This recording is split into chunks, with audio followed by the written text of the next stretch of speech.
ಎಲ್ಲರಿಗೂ ನಮಸ್ಕಾರ. ಇಂದಿನ ಈ ಆಳವಾದ ವಿಶ್ಲೇಷಣೆಗೆ ಅತ್ಯುತ್ಸಾಹದ ಸ್ವಾಗತ. ಇವತ್ತು ನಮ್ಮ ಮುಂದಿರುವ ಮೂಲ ಬರಹ ಸ್ವಲ್ಪ ತುಂಬಾನೇ ವಿಭಿನ್ನವಾಗಿದೆ, ಹಾಗೆ ಅಷ್ಟೇ ಕುತೂಹಲಕಾರಿಯೂ ಆಗಿದೆ. ಹೌದು, ಖಂಡಿತ. ಇದರ ವಿಷಯನೇ ಆಕರ್ಷಕವಾಗಿದೆ. ಇದರ ಹೆಸರು ಸಿಂಹರಾಶಿಯವರ ದೈವಿಕ ರೂಪಾಂತರ ಮತ್ತು ಸಮೃದ್ಧಿಯ ಉದಯ ಅಂತ. ಇದೊಂದು ಭವಿಷ್ಯವಾಣಿ ಹಾಗೂ ಆಧ್ಯಾತ್ಮಿಕ ನಿಲುವನ್ನು ಹೊಂದಿರುವ ಬರಹ. ನಾವು ಇಲ್ಲಿರುವ ಮಾಹಿತಿಯನ್ನ ಯಾವುದೇ ರೀತಿಯಲ್ಲಿ ಬೆಂಬಲಿಸ್ತಾ ಇಲ್ಲ ಅಥವಾ ವಿರೋಧಿಸ್ತಾನೂ ಇಲ್ಲ. ಬದಲಾಗಿ ಈ ಮೂಲ ಬರಹದಲ್ಲಿ ಏನಿದೆ ಅನ್ನೋದನ್ನ ಪ್ರಾಮಾಣಿಕವಾಗಿ ಹಾಗೂ ವಸ್ತುನಿಷ್ಠವಾಗಿ ಕೇಳುಗರಿಗೆ ತಲುಪಿಸೋ ಒಂದು ಸಣ್ಣ ಪ್ರಯತ್ನ ಮಾಡ್ತಿದ್ದೀವಿ. ನಿಜ. ಇಂದಿನ ಈ ಚರ್ಚೆಯ ಮುಖ್ಯ ಧ್ಯೇಯನೇ ಅದು. ಜ್ಯೋತಿಷ್ಯಶಾಸ್ತ್ರ ಮತ್ತು ಆಧ್ಯಾತ್ಮಿಕ ನಂಬಿಕೆಗಳ ಪ್ರಕಾರ ಇಷ್ಟು ದಿನಗಳ ಕಾಲ ಕಷ್ಟದ ದಿನಗಳಿಂದ ದಾಟಿ ಬಂದಿರುವ ಸಿಂಹ ರಾಶಿಯವರ ಜೀವನದಲ್ಲಿ ಮುಂದೆ ಆಗಲಿರುವ ಅನಿರೀಕ್ಷಿತ ಹಾಗೂ ಧನಾತ್ಮಕ ಬದಲಾವಣೆಗಳೇನು ಅನ್ನೋದನ್ನ ವಿಶ್ಲೇಷಿಸುವುದು ನಮ್ಮ ಉದ್ದೇಶ. ಹೌದು. ಜ್ಯೋತಿಷ್ಯದ ಬರಹಗಳನ್ನ ಕೇವಲ ಒಂದು ಭವಿಷ್ಯವಾಣಿಯಾಗಿ ನೋಡುವ ಬದಲು ಒಂದು ನಿರ್ದಿಷ್ಟ ರಾಶಿಯವರ ಮಾನಸಿಕ ಸ್ಥಿತಿ ಹೇಗಿರುತ್ತೆ, ಅವರು ಹಿಂದೆ ಅನುಭವಿಸಿದ ಕಷ್ಟಗಳೇನು ಮತ್ತು ಭವಿಷ್ಯದ ಬಗ್ಗೆ ಅವರಿಗೆ ನೀಡಲಾಗುತ್ತಿರುವ ಭರವಸೆಯ ನಡುವಿನ ಸಂಬಂಧವೇನು ಅನ್ನೋದನ್ನ ಅರ್ಥ ಮಾಡ್ಕೊಳ್ಳುವುದು ಬಹಳ ಮುಖ್ಯ ಆಗುತ್ತೆ. ಸರಿ, ಇದನ್ನ ವಿವರವಾಗಿ ಬಿಡಿಸಿ ನೋಡೋಣ. ಮೂಲ ಬರಹವು ಸಿಂಹರಾಶಿಯವರ ವ್ಯಕ್ತಿತ್ವದ ಬಗ್ಗೆ ಬಹಳ ಅದ್ಭುತವಾದ ವಿವರಗಳನ್ನು ನೀಡಿದೆ. ಅವರ ಗುಣಲಕ್ಷಣಗಳನ್ನು ನೋಡೋದಾದ್ರೆ ಅವರದು ಬಹಳ ಶುದ್ಧವಾದ ಮನಸ್ಸು, ಹೊರಗಡೆ ಮಾತ್ರವಲ್ಲ ಒಳಗಡೆಯೂ ಅಷ್ಟೇ ಸುಂದರವಾದ ವ್ಯಕ್ತಿತ್ವ ಅವರದು ಅಂತ ಹೇಳಲಾಗಿದೆ. ಅಂದ್ರೆ ಮುಚ್ಚು ಮರೆ ಇಲ್ಲದ ಸ್ವಭಾವ ಅಂತ. ಅದೇ ಸುಳ್ಳು ಹೇಳುವುದು ಅವರ ಸ್ವಭಾವದಲ್ಲೇ ಇಲ್ಲವಂತೆ. ಎಲ್ಲರೊಂದಿಗೂ ಪ್ರೀತಿಯಿಂದ ಮಾತನಾಡುವ, ಪ್ರಾಮಾಣಿಕತೆಯನ್ನೇ ಉಸಿರಾಗಿಸಿಕೊಂಡಿರುವ ಜನ ಇವರು. ಆದರೆ ವಿಪರ್ಯಾಸ ಅಂದ್ರೆ ಇದೇ ಪ್ರಾಮಾಣಿಕತೆಯೇ ಅವರಿಗೆ ಹಲವು ಬಾರಿ ಮುಳುವಾಗಿದೆ. ಇಲ್ಲಿ ಪ್ರಾಮಾಣಿಕತೆ ಜೊತೆಗೆ ಅವರ ನಾಯಕತ್ವದ ಗುಣವನ್ನೂ ನಾವು ಗಮನಿಸಬೇಕು. ಜ್ಯೋತಿಷ್ಯಶಾಸ್ತ್ರದ ಪ್ರಕಾರ ಸಿಂಹರಾಶಿಯ ಅಧಿಪತಿ ಸೂರ್ಯ ಅಂದ್ರೇನೆ ಶಕ್ತಿ, ಪ್ರತಿಷ್ಠೆ ಮತ್ತು ನಾಯಕತ್ವದ ಸಂಕೇತ ಅಲ್ವಾ? ಖಂಡಿತ. ಸೂರ್ಯ ಉದಯಿಸಿದಾಗ ಹೇಗೆ ಕತ್ತಲೆ ಓಡಿ ಹೋಗುತ್ತೋ ಹಾಗೆಯೇ ಈ ರಾಶಿಯವರಲ್ಲಿ ಒಂದು ನೈಸರ್ಗಿಕ ನಾಯಕತ್ವದ ಗುಣ ಇರುತ್ತೆ. ಅವರು ಎಲ್ಲಿದ್ರೂ ಎದ್ದು ಕಾಣ್ತಾರೆ, ಗುಂಪಿನಲ್ಲಿಯೂ ಅವರ ವ್ಯಕ್ತಿತ್ವ ವಿಶೇಷವಾಗಿ ಹೊಳೆಯುತ್ತೆ. ಬರಹ ಹೇಳುವ ಪ್ರಕಾರ ಇವರು ಬಾಲ್ಯದಿಂದಲೇ ಕಷ್ಟಗಳನ್ನ ಮತ್ತು ದುಃಖಗಳನ್ನ ನೋಡಿದವರು. ಇತರ ಮಕ್ಕಳು ಆಟವಾಡುತ್ತಿದ್ದ ವಯಸ್ಸಿನಲ್ಲಿಯೇ ಇವರು ತಮ್ಮ ಕುಟುಂಬದ ಜವಾಬ್ದಾರಿಗಳನ್ನ ಹೊತ್ತುಕೊಂಡ್ರಂತೆ. ಬಹಳ ಬೇಗ ಪ್ರಬುದ್ಧರಾಗಿದ್ದಾರೆ ಅಂತಾಯ್ತು. ಹೌದು. ಅಷ್ಟೇ ಅಲ್ಲ, ಇತರರು ತಮ್ಮ ಕನಸುಗಳ ಹಿಂದೆ ಓಡ್ತಾ ಇದ್ದಾಗ ಇವರು ತಮ್ಮ ಮನೆ ಮತ್ತು ಕುಟುಂಬಕ್ಕಾಗಿ ತಮ್ಮದೇ ಆದ ಸಣ್ಣ ಪುಟ್ಟ ಆಸೆಗಳನ್ನ ತ್ಯಾಗ ಮಾಡಿದವರು. ಬೆಳಗಿಯಿಂದ ರಾತ್ರಿವರೆಗೆ ಶ್ರಮಿಸಿದ್ರೂ ಆರಂಭದಲ್ಲಿ ಬರೀ ನಷ್ಟಗಳನ್ನ ಎದುರಿಸಿದವರು ಅನ್ನೋ ಮಾತುಗಳು ನಿಜಕ್ಕೂ ಮನಕಲುಕುವಂತಿದೆ. ಆ ಜವಾಬ್ದಾರಿಯ ಭಾರವೇ ಅವರ ವ್ಯಕ್ತಿತ್ವವನ್ನ ಅಷ್ಟು ಬೇಗ ಪ್ರಬುದ್ಧವಾಗುವಂತೆ ಮಾಡಿರಬಹುದು. ನಾಯಕತ್ವ ಅಂದ್ರೆ ಕೇವಲ ಅಧಿಕಾರ ಅಲ್ಲ, ಅದು ಜವಾಬ್ದಾರಿ ಕೂಡ.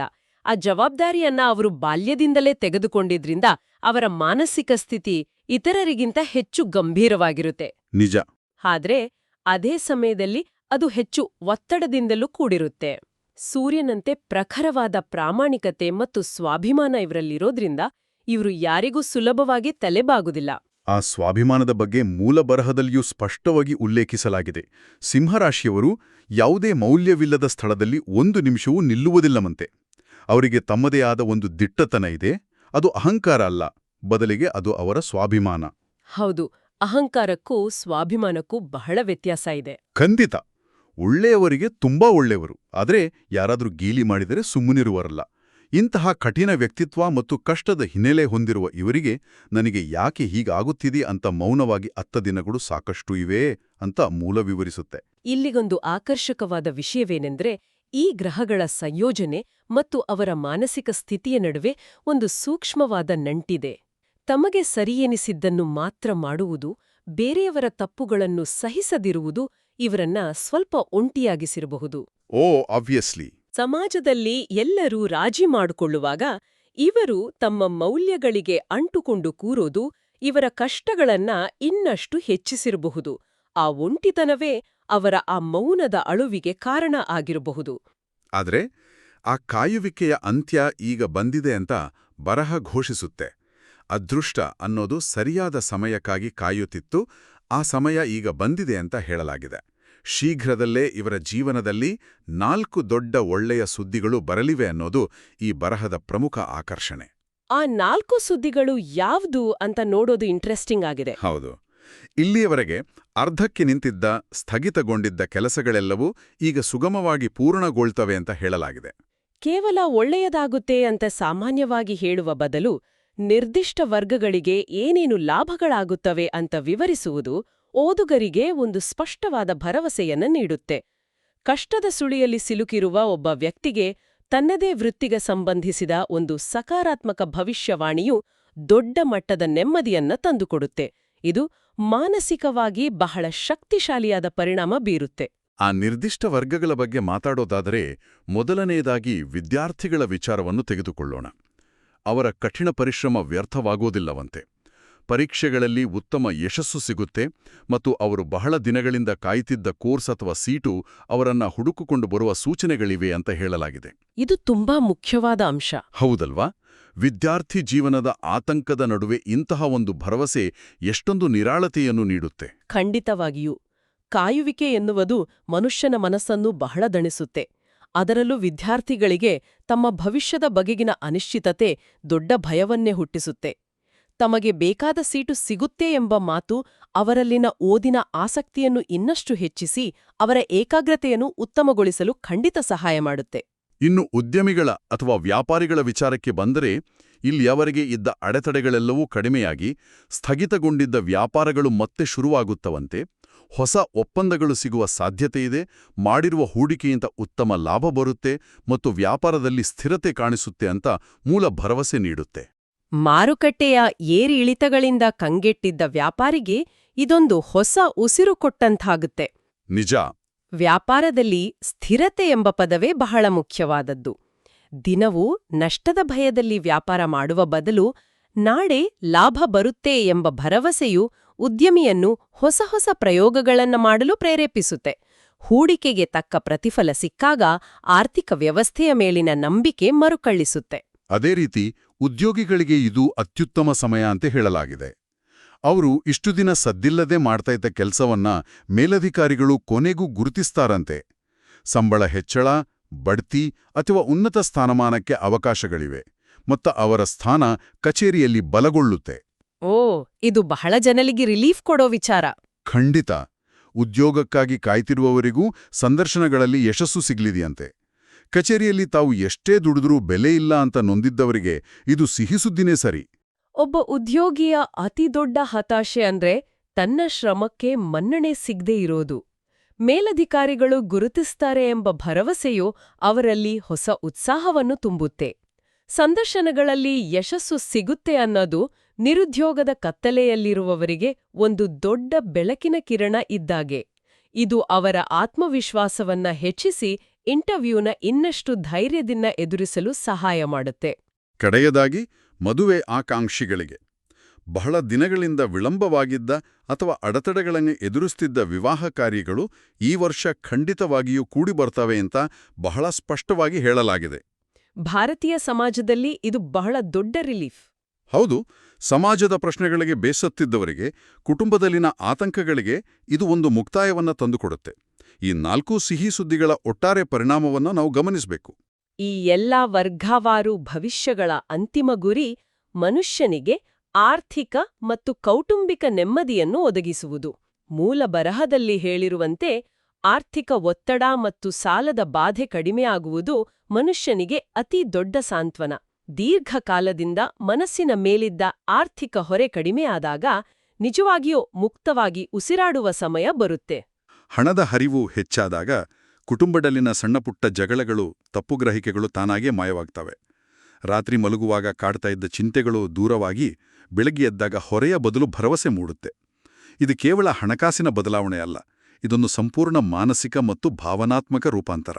ಆರ್ಥಿಕ ಭದ್ರತೆ ಸಿಕ್ಕಾಗ ಮನುಷ್ಯನ ದೈನಂದಿನ ನಡವಳಿಕೆಯಲ್ಲಿಯೇ ದೊಡ್ಡ ಬದಲಾವಣೆ ಕಾಣುತ್ತೆ. ಕೋಪ ಕಡಿಮೆಯಾಗುತ್ತೆ, ಸಹನೆ ಹೆಚ್ಚಾಡುತ್ತೆ. ಈ ಬರಹ ಕೇವಲ ಭವಿಷ್ಯವನ್ನ ಹೇಳ್ತಾ ಇಲ್ಲ, ಬದಲಾಗಿ ಆರ್ಥಿಕ ನೆಮ್ಮದಿ ಮನುಷ್ಯನಿಗೆ ಹೇಗೆ ಶಾಂತಿಯನ್ನ ತಂದು ಕೊಡುತ್ತೆ ಅನ್ನೋದನ್ನ ಬಹಳ ನೈಜವಾಗಿ ಚಿತ್ರಿಸಿದೆ. ಈ ಬರಹದ ಮತ್ತೊಂದು ಅತ್ಯಂತ ಕುತೂಹಲಕಾರಿ ಘಟ್ಟ ಅಂದ್ರೆ, ಇಷ್ಟು ದಿನ ಈ ಸಿಂಹರಾಶಿಯವರನ್ನ ಆ ಎಲ್ಲ ಕಷ್ಟಗಳಿಂದ, ಅಪಾಯಗಳಿಂದ ಮತ್ತು ಅನಿರೀಕ್ಷಿತ ತೊಂದರೆಗಳಿಂದ ರಕ್ಷಿಸಿದ್ದು ಒಂದು ದೈವಿಕ ಶಕ್ತಿ ಎಂಬ ರಹಸ್ಯವನ್ನ ಬಿಚ್ಚಿಡುವುದು. ಹೌದಾ? ಯಾವ ಶಕ್ತಿಯದು? ನಾನು ಈ ಆಪತ್ತಿನಿಂದ ಹೇಗೆ ಪಾರಾದೆ ಅಂತ ಅವರು ಯೋಚಿಸ್ತಾ ಇದ್ರೆ ಅದು ಬೇರೇನೂ ಅಲ್ಲ, ಸಾಕ್ಷಾತ್ ಹನುಮಂತನ ಕೃಪೆ ಅಂತ ಮೂಲ ವಸ್ತು ಸ್ಪಷ್ಟಪಡಿಸುತ್ತೆ. ಆ ದೈವಿಕ ಶಕ್ತಿ ಇಂದಿಗೂ ಅವರೊಂದಿಗಿದೆ ಮತ್ತು ಮುಂದೆಯೂ ಇರುತ್ತೆ ಎನ್ನಲಾಗಿದೆ. ಓ, ಇದು ಬಹಳ ಆಸಕ್ತಿದಾಯಕ.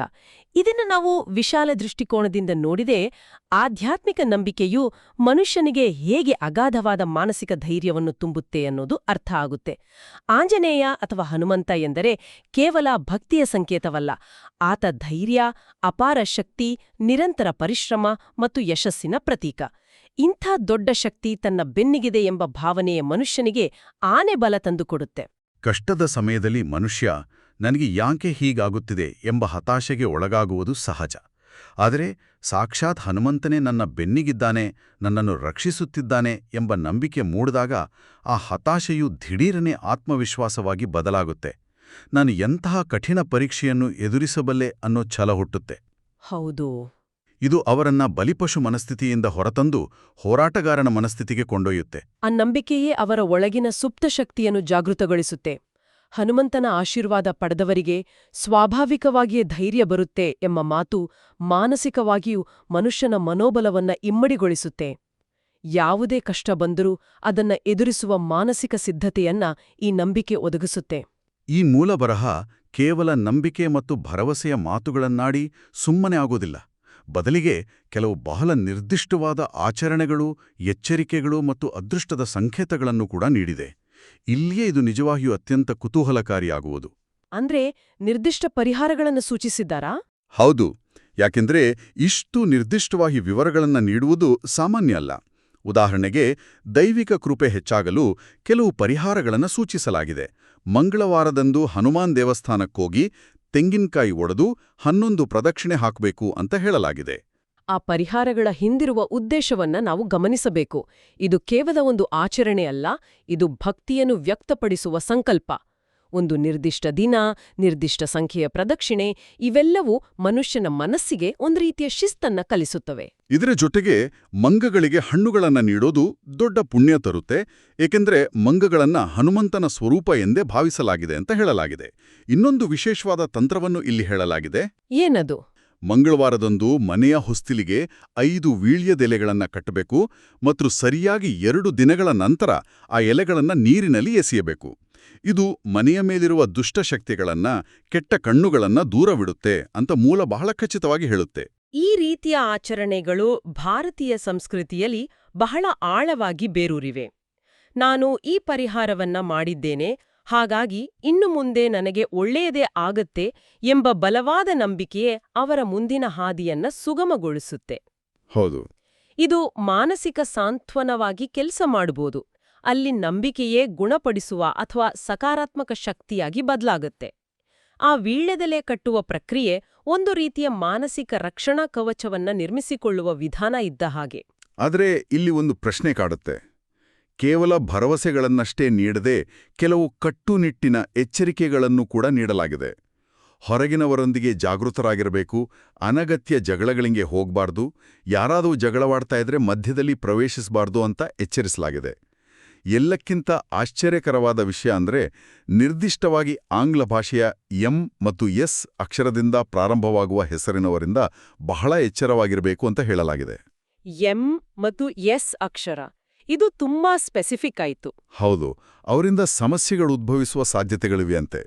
ಈ ಎಚ್ಚರಿಕೆಯು ಮನುಷ್ಯನ ದೈನಂದಿನ ವ್ಯವಹಾರಗಳ ಮೇಲೆ ದೊಡ್ಡ ಪರಿಣಾಮ ಬೀರುತ್ತೆ. ಇಷ್ಟು ನಿರ್ದಿಷ್ಟವಾದ ಎಚ್ಚರಿಕೆಗಳು ವ್ಯಕ್ತಿಯನ್ನು ತನ್ನ ಸುತ್ತಮುತ್ತಲಿನ ಪರಿಸರದ ಬಗ್ಗೆ ಅತಿ ಹೆಚ್ಚು ಎಚ್ಚರದಿಂದಿರುವಂತೆ ಮಾಡುತ್ತವೆ.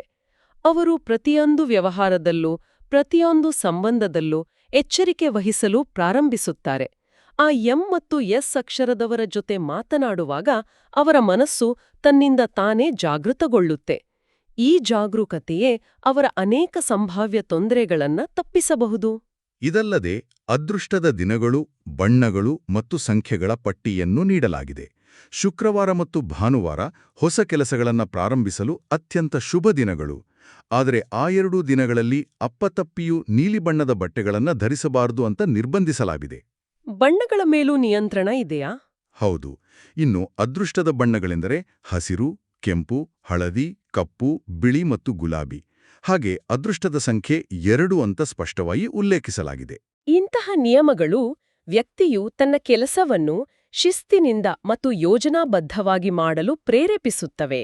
ಶುಕ್ರವಾರ ಅಥವಾ ಭಾನುವಾರವೇ ಕೆಲಸ ಶುರು ಮಾಡಬೇಕು ಅಂದಾಗ ಅವರು ಆ ಕೆಲಸದ ಬಗ್ಗೆ ಮೊದಲೇ ಯೋಚಿಸಿ ಸಿದ್ಧತೆಗಳನ್ನ ಮಾಡಿಕೊಳ್ಳಲು ಸಮಯಾವಕಾಶ ಸಿಗುತ್ತೆ. ಬಣ್ಣಗಳ ಆಯ್ಕೆಯು ದಿನನಿತ್ಯದ ಬದುಕಿನಲ್ಲಿ ಒಂದು ಸಣ್ಣ ಮಟ್ಟದ ವಿಶ್ವಾಸವನ್ನ ತಂದುಕೊಡುತ್ತೆ. ಮತ್ತು ಈ ಭವಿಷ್ಯ ಕೇವಲ ಸಾಮಾನ್ಯ ಸಿಂಹರಾಶಿಗೆ ಸೀಮಿತವಾಗಿಲ್ಲ. ಬರಹವು ಗಣಿತದ ನಿಖರತೆಯನ್ನು ನೀಡಿದೆ.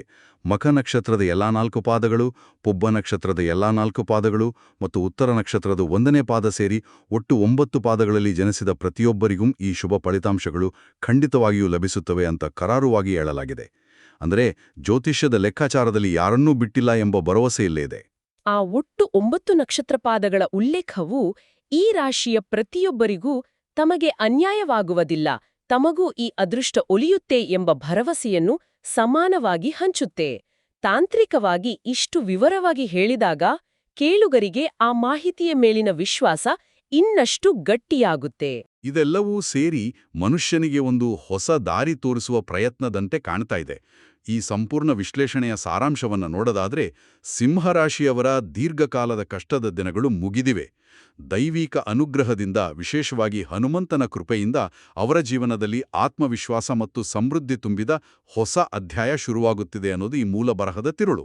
ಇದ್ರ ಜೊತೆಗೆ ಇತರರು ಹೇಳುವುದನ್ನ ನಂಬುವ ಬದಲು, ಎಲ್ಲರೂ ತಮ್ಮ ಒಳಿತನ್ನೇ ಬಯಸ್ತಾರೆ ಅಂತ ಕುರುಡಾಗಿ ನಂಬುವ ಬದಲು, ತಮ್ಮ ಅಂತರಂಗದ, ತಮ್ಮ ಮನಸ್ಸಿನ ಮಾತನ್ನ ಕೇಳಬೇಕು ಎಂಬ ಅತ್ಯಮೂಲ್ಯವಾದ ಸಲಹೆಯನ್ನು ಇಲ್ಲಿ ನೀಡಲಾಗಿದೆ. ಯಾರೇ ಆಗ್ಲಿ ತಮಗೆ ಸರಿ ಅನ್ಸಿದ್ದನ್ನ, ತಮ್ಮ ಹೃದಯ ಹೇಳಿದ್ದನ್ನ ಮಾಡಿದ್ರೆ ಭವಿಷ್ಯವನ್ನ ಸರಿಯಾಗಿ ರೂಪಿಸ್ಕೊಳ್ಬಹುದು ಅನ್ನೋದು ಇದರ ಹಿಂದಿರುವ ಉದ್ದೇಶ. ಈ ವಿಶ್ಲೇಷಣೆಯು ಕೇವಲ ಸಿಂಹರಾಶಿಯವರಿಗೆ ಮಾತ್ರ ಸಂಬಂಧಿಸಿದ ವಿಚಾರ ಅಲ್ಲ. ಕಷ್ಟಗಳ ನಂತರ ಬೆಳಕು ಬಂದೇ ಬರುತ್ತೆ ಎಂಬ ಭರವಸೆ, ನಿರಂತರ ಪರಿಶ್ರಮ ಮತ್ತು ಒಂದು ದೈವಿಕ ಶಕ್ತಿ ನಮ್ಮನ್ನ ಕಾಯ್ತಾ ಇದೆ ಎಂಬ ನಂಬಿಕೆ ಮನುಷ್ಯನಿಗೆ ಎಂತಹ ಕತ್ತಲೆಯಲ್ಲೂ ದಾರಿದೀಪವಾಗಬಲ್ಲದು. ಯಾರೇ ಆಗ್ಲಿ ಜೀವನದಲ್ಲಿ ಒಮ್ಮೆ ಆದ್ರೂ ಇನ್ನೆಲ್ಲವೂ ಮುಗಿಯಿತು ಎನಿಸುವ ಕ್ಷಣಗಳನ್ನ ಖಂಡಿತ ಎದುರಿಸಿರ್ತಾರೆ. ಹೌದು. ಅಂತಹ ಸಮಯದಲ್ಲಿ ಈ ರೀತಿಯ ಭರವಸೆಯ ಮಾತುಗಳು ಮತ್ತೆ ಎದ್ದು ನಿಲ್ಲಲು ಬೇಕಾದ ಶಕ್ತಿಯನ್ನ ನೀಡುತ್ತವೆ. ನಮ್ಮೆಲ್ಲರಿಗೂ ಇದು ಅನ್ವಯ ಆಗುತ್ತೆ. ಜ್ಯೋತಿಷ್ಯವು ನಮ್ಮ ಮನಸ್ಸಿನ ಆಳದಲ್ಲಿರುವ ನಂಬಿಕೆಗಳನ್ನು ಜಾಗೃತಗೊಳಿಸುವ ಒಂದು ಮನೋವೈಜ್ಞಾನಿಕ ಸಾಧನವೂ ಆಗಿರಬಹುದೇ. ದೈವಿಕ ರಕ್ಷಣೆಯಿದೆ ಎಂಬ ನಂಬಿಕೆ ಬಲವಾದಾಗ ನಮ್ಮ ಮಿದುಳು ಕೂಡ ಭಯವನ್ನು ಬಿಟ್ಟು ಅವಕಾಶಗಳನ್ನು ಧೈರ್ಯದಿಂದ ಒಪ್ಪಿಕೊಳ್ಳಲು ಪ್ರಾರಂಭಿಸುತ್ತದೆಯಾ? ಅದೃಷ್ಟವು ನಕ್ಷತ್ರಗಳಲ್ಲಿದೆಯೋ ಅಥವಾ ಆ ನಂಬಿಕೆಯಿಂದ ಹುಟ್ಟುವ ನಮ್ಮದೇ ಆತ್ಮವಿಶ್ವಾಸದಲ್ಲಿದೆಯೋ? ಇದು ಆಲೋಚಿಸಬೇಕಾದ ವಿಷಯ.